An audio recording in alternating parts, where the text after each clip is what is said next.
Hey guys, welcome back to Daily Bread with Jess, your place for daily Bible devotionals and weekly Bible studies for beginners, or if you are just looking to connect more intimately with the Word of God. And please don't forget to hit like and subscribe.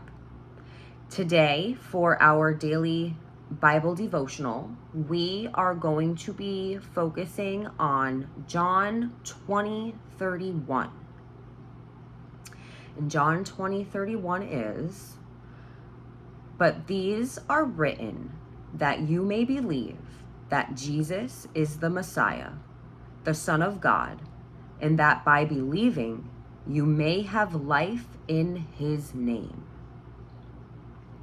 And so this verse is written by John, and it is toward the end of the book of John. It's actually at the very end of the second to last chapter. And the Gospel of John isn't quite just a collection of stories. It's a very carefully crafted invitation.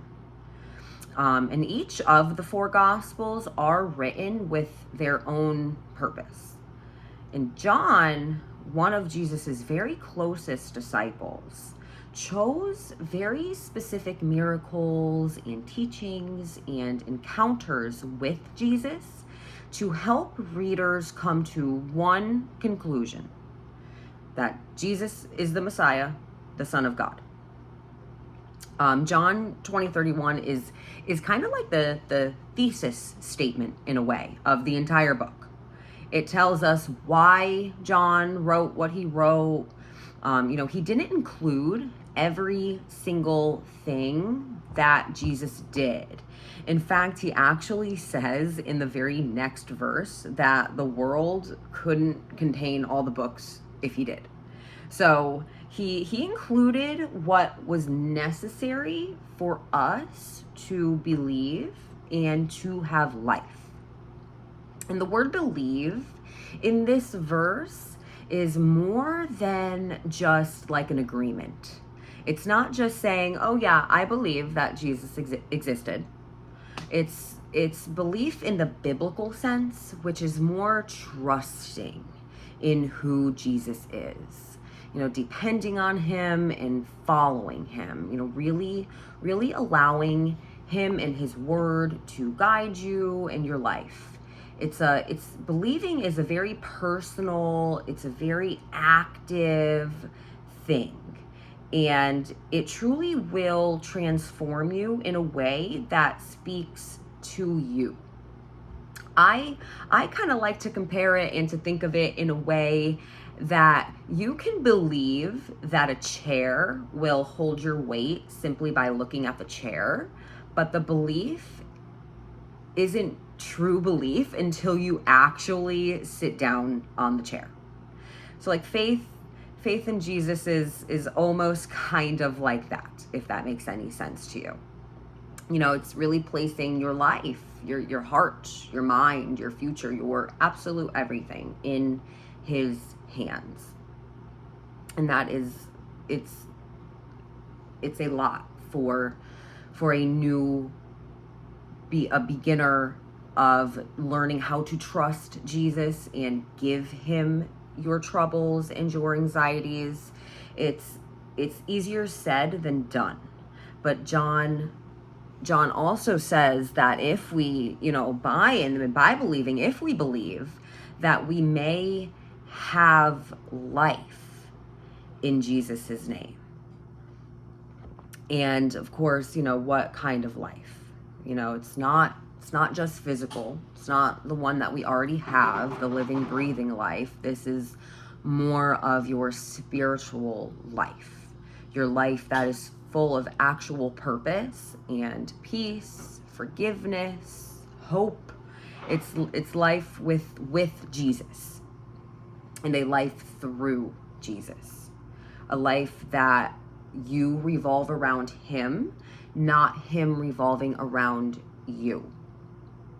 And it's also a life where we're no longer trying to earn God's approval through any of our good deeds or our performances. It's instead just believing that we are accepted and loved and saved because of Jesus. And it doesn't start after we die. It begins the moment we start believing that we can really have this eternal kingdom living life now.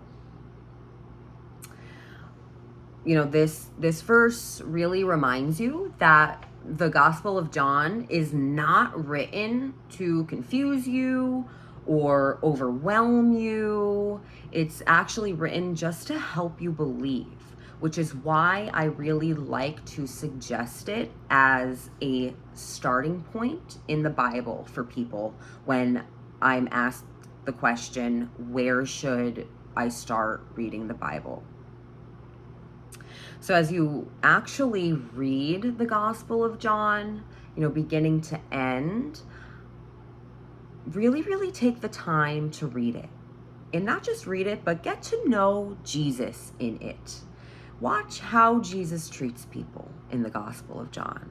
Listen to what Jesus says about others, about himself, and you will notice how he reveals God's heart. Everything John shares with us is just an invitation to trust Jesus with your life and believe in him. And as we end today's daily devotion, I will ask you to sit with these 3 reflection questions with me. Maybe find a nice quiet place and just sit and meditate on this verse and really invite and allow the Lord into the conversation with you, as I promise he does want to speak with you.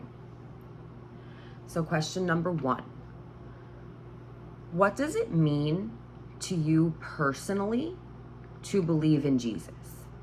Not just with your mind, but with your heart and your life. Number 2, in what areas of your life do you need to maybe trust Jesus a little more fully? Are there any areas that you should give to him that you haven't already? Number 3, what part of Jesus's story, maybe a miracle, a certain teaching, or maybe one of his acts of love, which one really has helped you believe in him more deeply? And as always, thank you for watching. Don't forget to hit like and subscribe, and please don't forget to send me your prayer requests, because I would love to pray for you, get to know you, and help you on your walk with the Lord. So again, thanks for watching, and we'll see you next time on another daily devotion.